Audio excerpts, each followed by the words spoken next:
దేవుని ఘనమైన నామమునకు స్తోత్రములు. ఈ వాగ్దానం వింటున్న మీకందరికీ మన ప్రభువును ప్రియ రక్షకుడైన యేసుక్రీస్తు నామములో శుభములు, మా హృదయపూర్వకమైన వందనములు తెలియచేస్తున్నాం. ఈరోజు దేవుని వాగ్దానం ద్వితీయోపదేశకాండం 31వ అధ్యాయము 8వ వచనం. నీ ముందర నడుచువాడు యెహోవా, ఆయన నీకు తోడై ఉండును, ఆయన నిన్ను విడువడు, నిన్ను ఎడబాయడు. ఈ మంచి వాగ్దానం మంచి దేవుడు మనందరి వెనుకడిలో నెరవేర్చునుగాక. ఆమేన్. ఈ వాగ్దానం వింటున్న ప్రియ దేవుని బిడ్డలారా, మీరు దేనికోసం భయపడొద్దు. మన ముందు భవిష్యత్తు గురించి అసలే మీరు ఆలోచించొద్దు. ముందు భవిష్యత్తు విషయంలో అన్నీ చూసుకునే దేవుడు మన ముందర నడవబోతున్నారు. ఆయన ఈ సంవత్సరం మన ముందర నడవబోతున్నారు. ఆ ముందర ఆయన నడిచి మనకి తోడుగా ఉండి ఆయన మనల్ని అద్భుతాలు చేస్తూ ఈ సంవత్సరం ఆశీర్వదించబోతున్నారు. ఎన్నడూ మనల్ని చేయబిడవడు, ఎన్నడూ మనల్ని ఎడబాయడు. ధైర్యంగా ఉండండి. ఎందుకంటే ప్రభు ఇస్తున్న వాగ్దానం మాటిచ్చి తప్పుట కానీ నరుడు కాదు. ఆయన మనకు తోడున్నాడు. ధైర్యంగా ఉండండి. ఏ క్షణాన ఆయన మనల్ని విడిచిపెట్టరు. ఆయన మనల్ని ఎప్పుడు ఎడబాయరు. ఆయన మనకు తోడుగా ఉన్నారు. తోడుగా ఉండటమే కాదు, మన ముందర ఆయన నడవబోతున్నారు.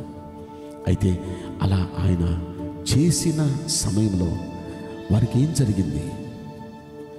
ప్రభు అయిన యెహోవా వారి ముందు ఉన్నారు కాబట్టి ఎర్ర సముద్రం అడ్డొచ్చింది.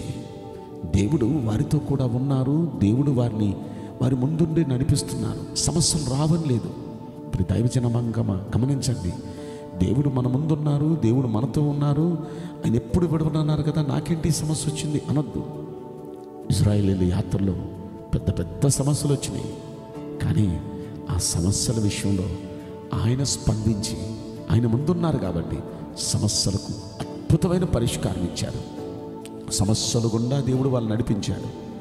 ఎర్ర సముద్రం అనే పెద్ద సమస్య, వెనక నుండి పెద్ద సమస్య ఫరో సైన్యమని. మీ ముందు పెద్ద సమస్య రావచ్చు, మీ వెనక పెద్ద సమస్య రావచ్చు. ఈ సమస్యల మధ్యలో మీరు ఇరుక్కుపోయాం అనుకోవచ్చు. ఇరకాటంలో పడిపోయాం. ముందు వెళ్ళటానికి లేదు, వెనక్కి వెళ్ళటానికి లేదని అక్షరాలు అదే జరిగింది అక్కడ. కానీ వారి ముందు ప్రభు ఉన్నాడు, వారి మధ్య ప్రభు ఉన్నాడు, వారితో ఉన్నాడు. వారిని ఆయన కృపతో ఆవరింపజేశాడు. ఆ ముందున్న సముద్రాన్ని 2 పాయలుగా చీల్చాడు. 2 పాయలుగా చీల్చి సముద్రం మధ్యలో నుండి దేవుడు వారిని నడిపించాడు. మీ సమస్యను దేవుడు అలా పరిష్కారం చేసి సమస్య మీద నుండి, సమస్య మధ్యలో నుండి దేవుడు మిమ్మల్ని తీసుకుని వెళ్ళిపోబోతున్నాడు. దేవుడు అద్భుతమైన పరిష్కారం. అక్కడ సముద్రం, ఆ వెనకాల సైన్యం చూచి భయపడ్డారు కదా, వాళ్ళందరినీ తీసుకొని వచ్చి అదే సముద్రంలో దేవుడు ముంచేశాడు. కళ్ళ ముందు సమస్యలన్నీ ముంచేశాడు, ఇక వారికి కనపడకుండా. ప్రియ దైవ జనాంగమా, మీకున్న సమస్యలన్నిటిని కూడా దేవుడు అలా ముంచేయబోతున్నాడు మీ కళ్ళ ముందు. ఎందుకంటే మీ ముందు ఆయన ఉన్నారు, మీతో ఆయన ఉన్నారు. మిమ్మల్ని ఎప్పుడు ఒక్క సెకండ్ కూడా విడిచిపెట్టరు ఆయన. కనుక ఇది నమ్మండి. అక్కడ ఇజ్రాయేలీలకి ఇలాంటి సమస్యలు 1 కాదు, 2 కాదు, ఎన్నో వచ్చినాయి. వచ్చిన ప్రతి సమస్యలో వారి ధైర్యం, వారి ముందు ఆయన ఉన్నారు, ఆయనే చూసుకుంటారు. వారితో ఆయన ఉన్నారు, వారి వెనక ఆయన ఉన్నారు. ఆయన కృపతో ఆవరించారు. ఇదే వారి నమ్మకం. వారి చేతులెత్తి ప్రార్థించడం ఒక్కటి చేశారు. ఏ సమస్య వచ్చినా చేతులెత్తి ప్రార్థించి దేవునికి విన్నవించుకుంటూ ఉండేవారు.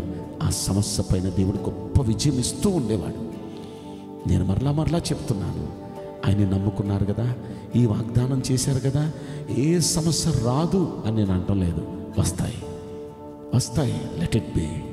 ఏవదొచ్చినా సరే చూసుకునే దేవుడు మన ముందు ఉన్నారు, చూసుకునే దేవుడు మనతో కూడా ఉన్నారు. వాటన్నిటిలో పరిష్కారం చూపిస్తారు. అయితే నేను మిమ్మల్ని రిక్వెస్ట్ చేసేది, మోషే ప్రభువుని రిక్వెస్ట్ చేసినట్టుగా మీరు రిక్వెస్ట్ చేయండి. మనందరం కూడా రిక్వెస్ట్ చేద్దాం. మోషే ప్రభుని అడిగాడు, అయ్యా మా ముందు మీరు రండి అయ్యా, మాతో కూడా మీరు ఉండండి అయ్యా, వెళ్ళండి అయ్యా, పర్వాలేదు నేను మీకు ఇస్తాను. నో ప్రభువా, మీ సన్నిధి మాకు తోడుగా రాకపోతే అయ్యా, ముందు భవిష్యత్తు ఎలా ఉంటుందో మాకు తెలియదు, ముందు పరిస్థితులు ఎలా ఉంటాయో మాకు తెలియదు. మీరు మాతో కూడా వస్తే మాకు మేలయ్యా. దయచేసి మాతో కూడా రాండి అయ్యా. మీరు మాతో రాకపోతే మేము ఇక్కడ నుండి కదలమయ్యా. మోషే అలా తెస్టేసుకొని కూర్చున్నాడు. మీరు మాతో రాకపోతే మేము కదలం. నిర్గమకాండంలో 33వ అధ్యాయంలో 15వ వచనంలో ఈ మాట మనం చూడొచ్చు. మోషే అంత బ్రతిమలాడుతూ మీరు రావాలయ్యా, మీ సన్నిధి మాకు కావాలయ్యా, మీరు మాతో కూడా కావాలయ్యా, మా ముందు మీరు రావాలయ్యా, అలాగే బ్రతిమలాడుతూ వచ్చాడు మోషే. అలా బ్రతిమలాడేటప్పటికి ఓకే నా సన్నిధి మీకు తోడుగా వస్తుంది, నా సన్నిధి మీకు తోడుగా వస్తుందని మోషేతో చెప్పాడు. అలాగే మోషేకు దేవుడు తన సన్నిధి తోడుగా ఉంచాడు. మోషేతో కూడా, ఇజ్రాయేలీలతో కూడా ముందు ఆయన నడిచాడు, వారితో కూడా ఉన్నారు, వారి వెనక ఆయన ఉన్నారు. ఆయన కృపతో వారిని ఆవరించారు. పెద్ద పెద్ద సమస్యలు వారికి వచ్చినాయి, కానీ ఎన్నొచ్చినా 40 సంవత్సరాల యాత్రలో అన్నీ ఆయనే చూసుకున్నాడు. అన్నిటిపైన ఇజ్రాయేలీలకు విజయం ఇచ్చాడు. అలా విజయం ఇస్తూ వాగ్దాన దేశంలోనికి, పాలు తేనెలు ప్రవహించే దేశంలోనికి వారిని ప్రవేశపెట్టి ఆనందంగా ఉండేటట్టుగా చేశాడు. అద్భుతాలు చేస్తూ వచ్చాడు. సేమ్ టు సేమ్ ఈ సంవత్సరం అలనాడు ఇజ్రాయేలీలకు చేసినట్లు మనకు కూడా చేయబోతున్నారు. అందుకే వాగ్దానం ఇచ్చారు. మన ముందు ఆయన నడవబోతున్నారు, మనతో కూడా ఉండబోతున్నారు, మన పట్ల ఈ వాగ్దానాలన్నీ నెరవేర్చబోతున్నారు. మంచి దేవుడు ఈ వాగ్దానం మనందరి పట్ల నెరవేర్చునుగాక. ఆమేన్. నేను మీకోసం ప్రార్థన చేయబోతున్నాను. పరిశుద్ధుడా, ప్రేమగల యేసురాజా, మీ పరిశుద్ధ బంగారు పవిత్రమైన నామమునకు నిండు మనసుతో కోట్ల కొలదిగా స్తుతులు, స్తోత్రములు, వందనాలు చెల్లిస్తున్నాం. ఈ వాగ్దానం వింటున్న ప్రియుల జీవితంలో దయచేసి ఈ వాగ్దానం నెరవేర్చి కృప చూపించండి. నీ బిడల ముందు మీరుండండి అయ్యా, మీ బిడలతో మీరుండండి అయ్యా. మీ బిడలను ప్రభువా ఏ క్షణాన్న దయచేసి చెయ్యి విడవద్దని మిమ్మల్ని వేడుకుంటున్నాను. ఈ సంవత్సరం ప్రభువా ఇంతకుముందు ఎన్నడూ చూడని అద్భుతాలు, ఆశీర్వాదాలు నీ బిడలు చూచినట్లుగా నీ కృపను అనుగ్రహించమని ఈ కొద్ది మనవులు నజరేయుడైన యేసుక్రీస్తు ప్రశస్తమైన నామములో మిక్కిలి వినయముతో ప్రార్థించి బ్రతిమలాడి వేడుకుంటున్నాం ప్రియ పరలోక తండ్రి. Amen. May God bless you all. Thank you.